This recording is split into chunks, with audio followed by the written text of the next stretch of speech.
հարցում, հենց այդ 100,000 թվերն է, որ ՔՊ-ին վերել են 49%, եւ կա կարծիք, որ եթե չլինեին այդ 100,000 կասկածելի քվեները, ապրվածը լինելու էր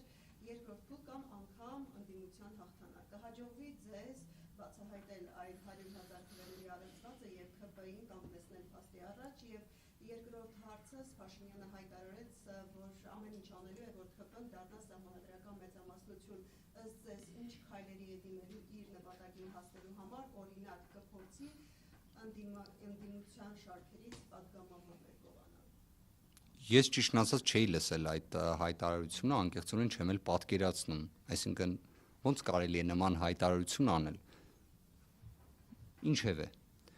նույն հաջողությամբ ոնց կարելի է ատելության խոսք տարածել, ոնց կարելի է վարչական ռեսուրս այդքան չարաշահել, ոնց կարելի է քրեական հետապնդումները որպես զենք օգտագործել քաղաքական պայքարում։ Ինչևէ, այդ ամենը տեսել ենք։ Սահմանադրական դատարանը հենց այս պահին էլ եմ արձանագրում, ունի բոլոր հնարավորությունները նշանակելու, օրինակ, ընտրությունների երկրորդ փուլ։ Պատկերացրեք այս կուտակային բոլոր խնդիրները գնահատելով նշանակի երկրորդ փուլ։ Իդեպ, ես կարծում եմ դրա միայն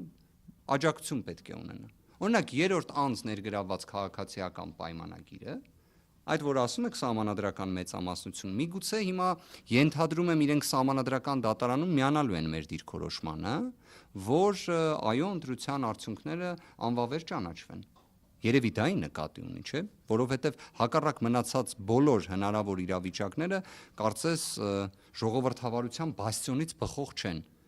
Թե ի վերջո ժամանակն է եկել արձանագրելու, որ Հայաստանում բնավ ժողովրդավարության բաստիոնին հարիր իրավիճակ առկա չէ, այլ սրընթաց դեպի բռնապետության իրավիճակն է։